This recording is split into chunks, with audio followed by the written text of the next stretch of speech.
Spoštovane predstavnice in predstavniki medijev, dobrodošli na današnji novinarski konferenci, ki smo jo organizirali ob dnevu Slovenske vojske. Sem podpolkovnik Fedja Vraničar in bom vodil današnjo novinarsko konferenco. Kot veste, je mesec maj mesec, ko praznuje Slovenska vojska. Letos že 34. rojstni dan. V sklopu praznovanja svoja vrata odpirajo tudi naše vojašnice po celotni Sloveniji. Točne datume si lahko ogledate na naši spletni strani. Letos smo se odločili, da svoj praznik praznujemo na morju, saj smo ponosni na svoje morje in da smo pomorska država. Po novinarski konferenci bodo sogovorniki na voljo za dodatne izjave, nato pa bomo predstavili še projekt pontonskega priveza v izgradnji v neposredni bližini vojašnice.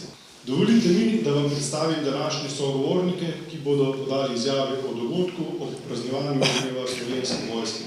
V naši sredini pozdravljam ministra za obrambo Republike Slovenije, gospoda Boruta Sajovica, načelnika generalštaba Slovenske vojske, podpolkovnika Roberta Glavaša, vodjo Big Banda orkestra Slovenske vojske, višjega vojaškega uslužbenca Rudolfa Strnada, ki bo predstavil glasbeni program prireditve. Z nami pa je danes tudi poveljnik sil Slovenske vojske, brigadir Boštjan Močnik, ki bo na voljo za vprašanje v zvezi s statično in dinamično predstavitvijo, ter gospoda Željka Kralja, direktorja direktorata za logistiko, ki bo po novinarski konferenci predstavil projekt pontonskega priveza v izgradnji v neposredni bližini vojašnice.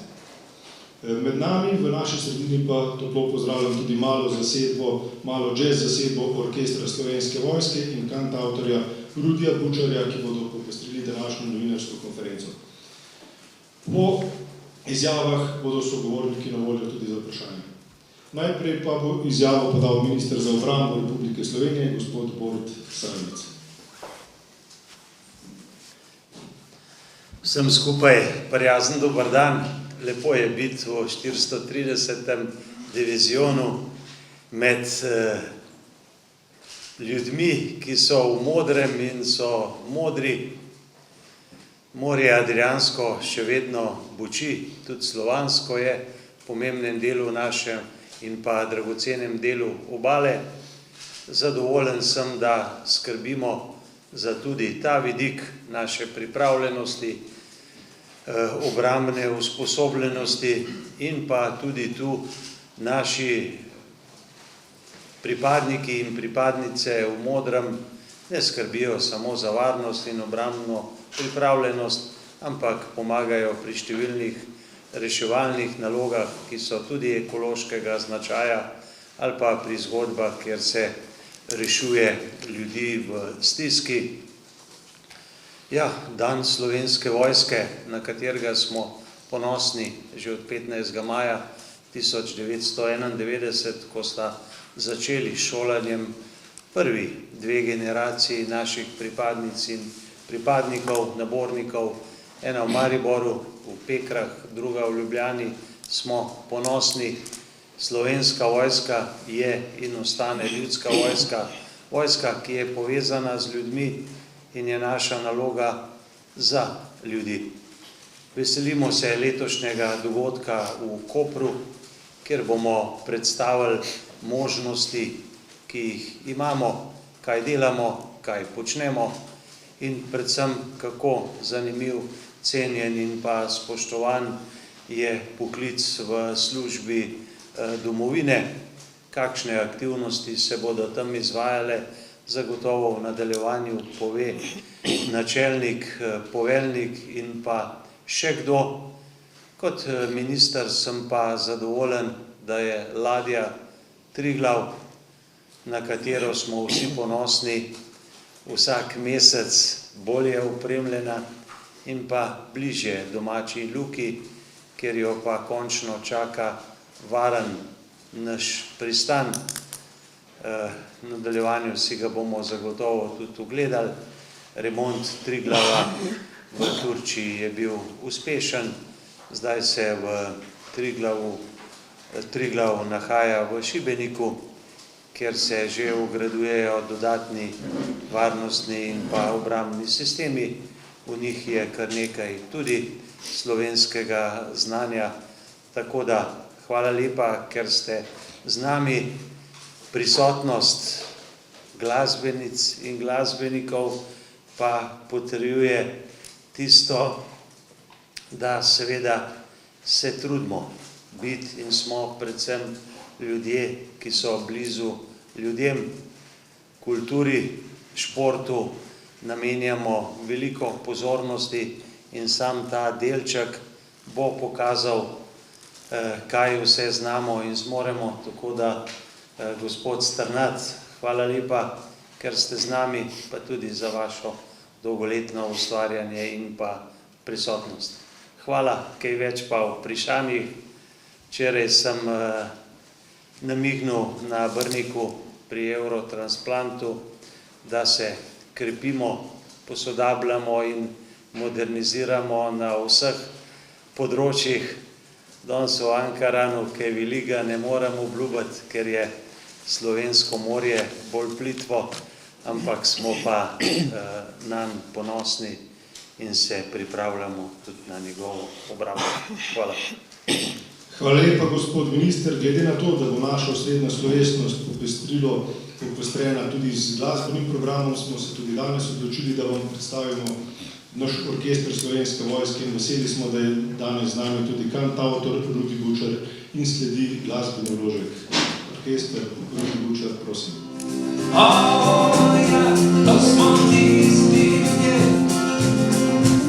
ki pojemo in plešemo.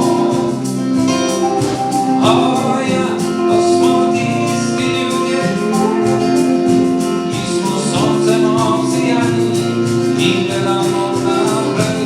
Mi smo soncem obsijani in gledamo naprej. Sedaj pa sledi izjava načelnika generalštaba Slovenske vojske, general podpolkovnika Roberta Glavaša. Načelnik, prosim. Hvala. Hvala muzikantarji. Najprej seveda, spoštovani minister, zbrani, predvsem novinarji. Za menoj je en plakat, kjer seveda govori o tem, da bomo imeli v tem Kopru dan Slovenske vojske. 24. maj je zapisan gor, ne 15. maj. Tako da ne spraševati, to ni nobene simbolike. Na 25. maj, tisti, ki smo malo starejši, vemo, kaj je bilo 25. maja, dan mladosti. Mi smo vsi mladi. Malo starejši mladi, malo mlajši mladi, ampak smo vsi po srcu mladi. In Slovenska vojska je tudi mlada Slovenska vojska, ki je stara 34 let. Moj dan Slovenske vojske je moj 6. na tej poziciji. 6 let. To ne pomeni, da sem star. In seveda, skozi vsa ta leta skušamo Slovensko vojsko, predvsem na dan, ko praznujemo na 15. maj, predstaviti, kdo smo, kaj počnemo, kakšno oborožitev imamo, kakšna osnovna orodja imamo za naše delovanje in seveda, bodimo iskreni, tudi skozi mlade, kjer predstavljamo Slovensko vojsko, pridobiti čim več kandidatov za vstopijo v vrste Slovenske vojske. To vrstno aktivnost smo začeli pred 3 leti oziroma pred 2 leti v Ljubljani v Stožicah, ker se je pokazalo, da si ljudje želijo, da stopimo iz okvirjev naših vojašnic in je uspeh v Stožicah bil enormen. Mi se vsi spomnimo, da je bila Stožiška dvorana skoraj polna, Evo Rudi je tudi takrat nastopil in orkester Slovenske vojske. In seveda potem po vzoru Ljubljane smo prišli lani v Maribor in letos, kot smo rekli, 24. maja v Kopru. V Kopru želimo predstaviti Slovensko vojsko vsem Primorcem, Primorkam, vsem ljudem iz obale ali pa vsem tistim, ki bodo pač želeli priti v Koper in seveda biti na naši proslavi. Seveda ta 24. maj tudi se upada z maratonom koprškim, tako da bo tukaj verjetno zelo pestro. Kaj bomo videli?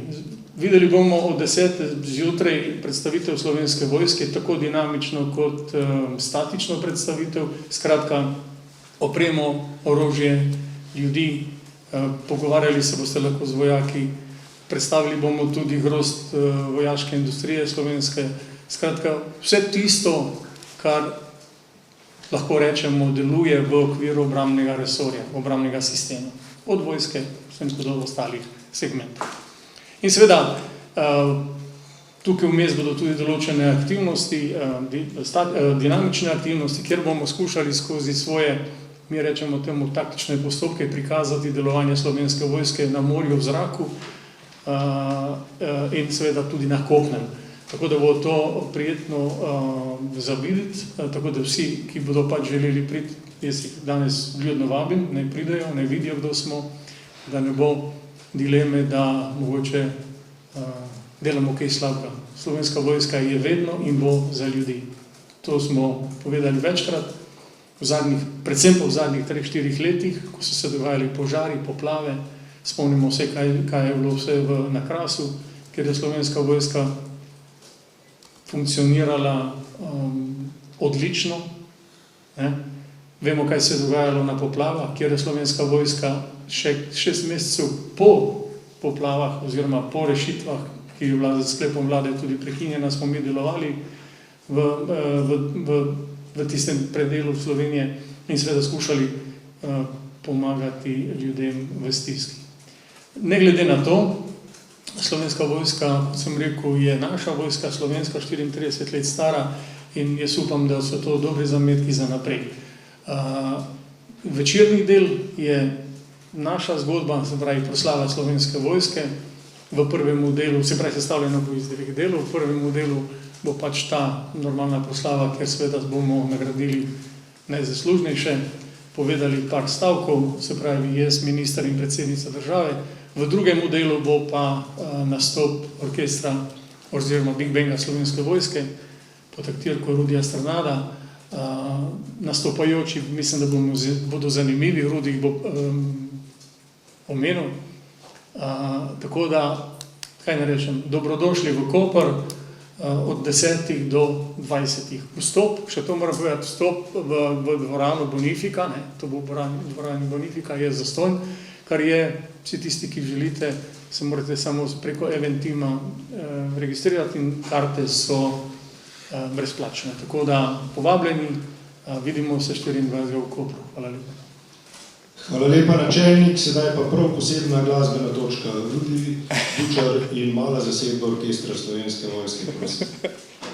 Danes cel svet je v eni kašeti, naigra se več kar ne padaj vaše, ano še manj zašraja tu naše. Lahko pensaš vse, kar ti paše, mi bomo zmerom kantale po naše. Mi bomo zmerom pasale po naše.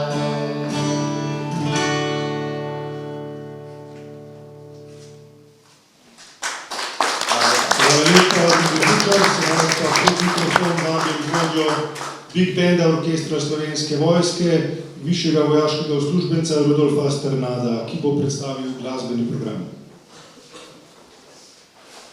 Lepo pozdravljeni, še enkrat iskren aplavz za Leško Grina, Miha Reslja, Klemena Krajca, Gašpera Kržmanca in Rudija. Vedno znova mi srce zaigra, ko vas poslušam in res mi je privilegij biti skupaj v tej zgodbi že skoraj 30 let. Jaz ne vem, koliko bi človek lepše v besedo stanje našega srca, kot je Rudi napisal. Mi smo tisti ljudje, ki pojemo in plešemo, ki smo soncem obsijani in gledamo naprej. In to besedno. Razsijali smo Stožice, tudi Tabor, zdaj prihajamo v Bonifiko, naše srčke odpreti in z mnogimi glasbeniki popestriti. Naj v enem stavku predstavim program med vrstico in boste mogoče zasledili, kaj bomo igrali. Slavko Ivančič ne bo pozabil na stare čase, Anika Horvat bo zapela Lahko noč Piranu, za Masaja ni panike, Gregor Ravnik bo prisluhnil Školjki, Reden bo zasijala z Veroniko, Grega Spočer se bo poliral z Redom z severa in Joker Avti plujejo na nekem novem valu. Iskreno vabljeni. Jaz imam eno prošnjo, če gospod Kralj predstavil še na kratko zgodbo Pontona in Triglava. Se mi zdi, da je to pomembno in pa ponosno za te kraje in tudi za nas, pa seveda pozabil sem pozdraviti poveljujočega, tako da hvala lepa za gostoljubje. Fajn ste tle. Hvala. Skratka, trenutno ladja Triglav je v ladjedelnici Šibenik, ki je slučajno slovenski lasti. Prva faza posodobitve pa nadgradnje večnamenske vojaške ladje Triglav je zaključena v Istanbulu, zelo uspešno. Sedaj se pa izvajajo pripravljalna dela za vgradnjo oborožitvenih sistemov. Skratka, v ladjedelnici Iskra v Šibeniku bo vgrajen oborožitveni sistem, daljinsko vodena oborožitvena postaja z integriranim topom kalibra 30 mm, tudi drugi sistemi spremljajoči. In poteka že priprava za vgradnjo drugih sistemov, kar je vezano na tretjo pogodbo. Gre pa za vgradnjo novega radarja, novih sistemov za komunikacijo, sistem za prezračevanje je že praktično zaključen in tako naprej. Skupna vrednost vseh teh del je ocenjena s temi tremi pogodbami na 13 milijonov brez davka oziroma nekaj čez 15-16 milijonov z davkom. Po teh treh pogodbah so možna tudi dodatna dela. Smo imeli eno malenkost, vendar ocenjujemo, da ne bomo dosegli tega zneska, kot je predvideno v vseh teh treh pogodbah. Ocenjujemo, da bo ladja enkrat proti koncu letošnjega leta, recimo oktobra, v matični luki in kar je vezano tudi na drug projekt, to pa je izgradnja plavajočega pontona in priveza, kar boste tudi danes si ogledali. Gre za izgradnjo plavajočega pontona v dolžini 156 metrov, širine 10 metrov in dostopnega mostu, ki ga ravno montirajo pripadniki Slovenske vojske na že izvedene nosilce. Gre pa v skupni dolžini 76 metrov, širine pa 8 metrov.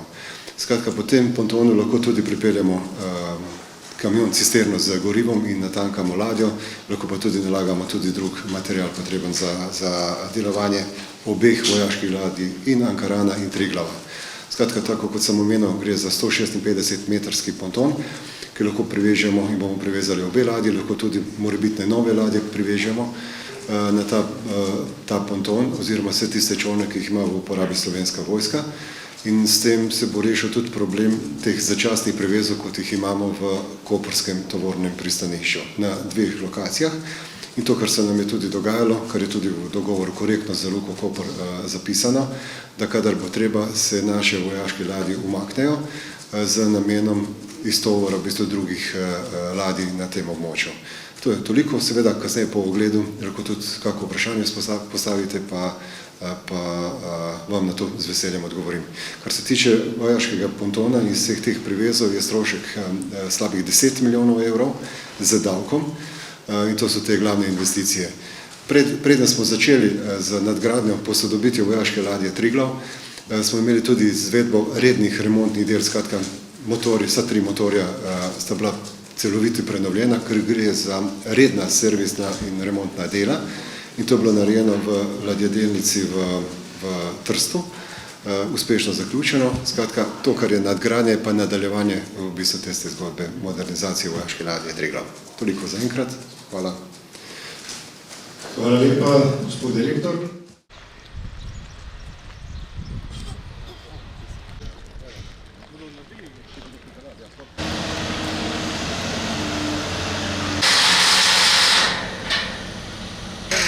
Še en komad spravite pa v muzej. Super.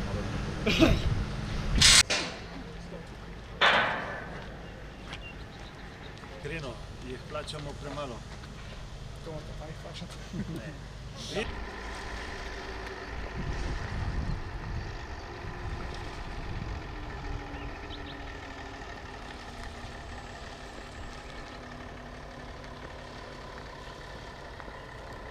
Ta drug vmes vse plava na ponton, ni podpornika.